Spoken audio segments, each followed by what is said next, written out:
We already explained that the Inyan of Rosh Hashanah includes two types of things.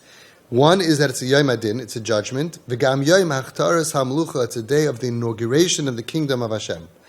Ke'maimer Chazal, Imru Lefonei Malchiyas, say before me the part of called Malchiyas, Kedei shetamlichuni aleim, in order that I should be Melech over you. Ki kol Rosh Hashanah, who is Chadshus Brias Ha'olam.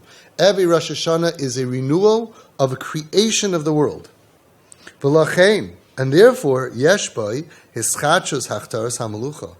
And therefore, there's a renewal of the kingdom, because if there's no world, there's no kingdom. So because we're having a new world, we're having a Chadshus, a renewal of the inauguration that Hashem is king over the world.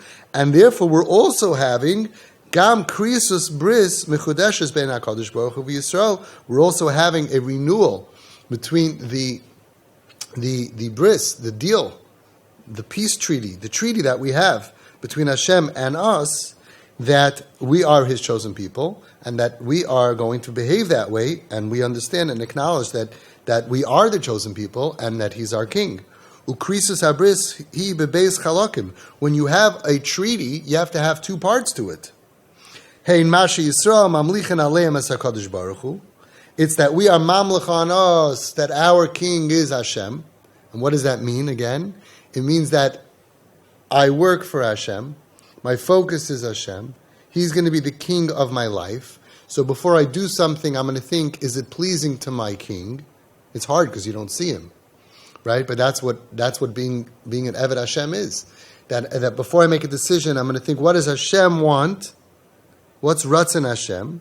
So that's the first part. That we want to be in this treaty. Mashi Yisrael Mamlichan Aleim HaKadosh Baruch Hu. We are Mamlech Hashem on us. And then Beis Shezeu Inyan Achtaras HaMelucha Kedei Shetamlichuni Aleichem. And then Gam Mashi HaKadosh Baruch Hu make him as Yisrael Yes Leila'am. And then the fact that Hashem chooses us to be His chosen people. De'in Melech B'li Am. There's no king without any nation who He's ruling over. In order to have a Hachtara of the king, inauguration, you have to have a nation. So we are Hashem's nation. And that is what's being renewed. The world is being renewed, and our contract is being renewed. And that's why we have to go in with that understanding and that feeling, Hashem, we want you to be our king, and we are taking the position of accepting to be the chosen people. And that is renewing the hamlacha, the malchus of Hashem, which if you look at the davening, the tefillos, that's really what it's focusing on. Well, everything is about malchus and all of that kind of a feeling. So we have to understand when we go into Rosh Hashanah, what is happening here? That is the core of what's happening.